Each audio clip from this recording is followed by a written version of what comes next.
Joined by Congressman Adam Smith, Democrat from Washington, ranking member on the House Armed Services Committee.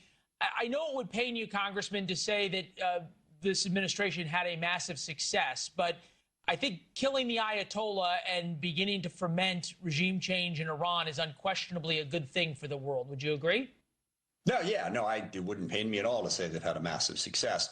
I will point out that the killing of the Ayatollah doesn't change the regime in Iran. So I'm going to hold out until they have that massive success to go ahead and celebrate it.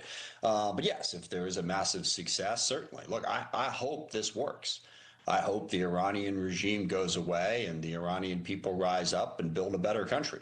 I'm just considerably concerned that that's not going to happen. So this is from Michael Doran, who's had some great reporting on both the Israeli and the American side of this. A source with intimate knowledge of the joint American-Israeli plan informs me that plans for the day after have been long in the works. Chances are good, he said, that when all the guns fall silent, a unified coalition ready to take the country in a new direction will emerge. My reporting shows that the past 7 weeks, when they were planning the air campaign, developing the intelligence for that, there was also a lot of effort put in to foment and to build a network for this moment inside of Iran by both the Mossad and the CIA. You don't think that that could be successful? It's possible, but look, there are two big impediments here. First of all, you have to change the regime. And basically, Iran in the last couple of decades has changed a lot. The IRGC, the military wing of the Islamic Republic, is really more in control than the Ayatollah was. They have the guns, they have the power. There's some 200,000 people in the IRGC. Iran has, I think, roughly a million people in a militia. They have the guns and they have the power. Yeah. So the question is, how do you overcome that? A bombing campaign, an air campaign is not going to overcome that. You have to count, I guess, on some of those 1.2 million people turning on the regime. I don't see much evidence of that. And then second, even if you're successful in that, I don't think that having a couple CIA and Mossad operations within Iran is necessarily going to build a cohesive and coherent opposition. There's a lot of different factions within Iran that oppose this regime. So those two steps are very challenging. They are indeed, although I would say that we've heard these warnings all the time. We heard them after Midnight Hammer. This is good, but there could be something worse that comes. Turns out it worked out pretty well. Same with taking out Hamas. Same with taking out Hezbollah. The warnings just haven't come true. Let me ask you this. Well, go ahead. Go ahead. Sorry. Go ahead. Let me ask you this. Many in your party have been losing their minds today on cable news about how President Trump didn't get a war powers authorization and the like. You have not done that on this program, and I'm wondering if it's because you realize how silly they sound when there's American service members flying over Iran to sound like they're giving quarter to the Revolutionary Guard.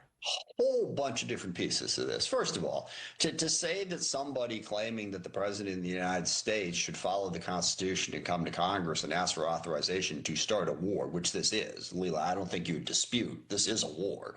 I don't think we've ever come closer to having a clear definition of a war without congressional approval. So it's sort of denigrating. Say, well, we're losing our minds. We're insisting on this pesky thing, the Constitution, and Congress actually playing a role like it's supposed to. I think these are legitimate concerns that should be expressed. Should a president of the United States be able to launch? You realize it kind of sounds silly right now, though, right? I beg your pardon? You don't think it sounds a little silly right now? To say that the president should follow the Constitution? I don't think that ever. We'll put that aside. Really. Fair enough. We'll put that aside for 1 second. Maybe you'll agree with me that the people in the progressive movement, and there are now a lot of them, and there are now progressive organizations calling for protests that effectively are in defense of the Islamic Revolutionary Guard and saying... Look, so let me help you out here. Let me help you out here. Okay. I do not disagree that there are elements within the progressive movement that have decided that protest and screaming at people that they disagree with is a legitimate approach. And I think that's a huge problem. Where I sit, right outside my front door, they show up at my house on a routine basis because they don't think that I've done enough to stop war and oppose Israel.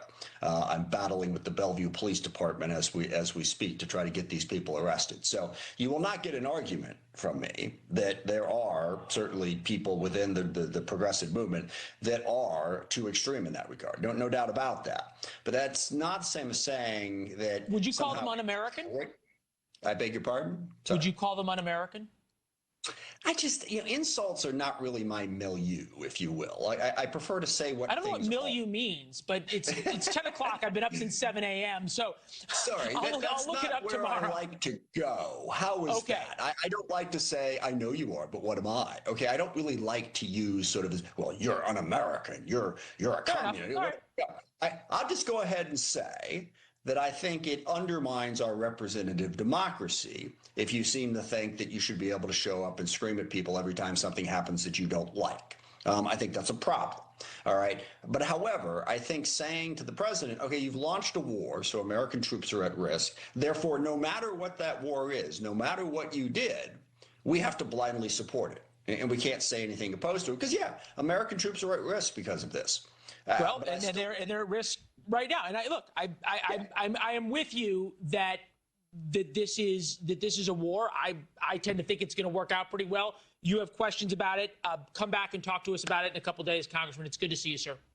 Sure, and I apologize for using the word milieu. It's late for me as well. I've had one glass of wine. That shouldn't have come out of my mouth.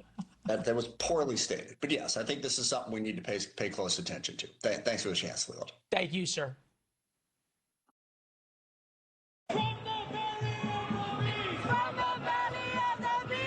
That sounds pretty good right now.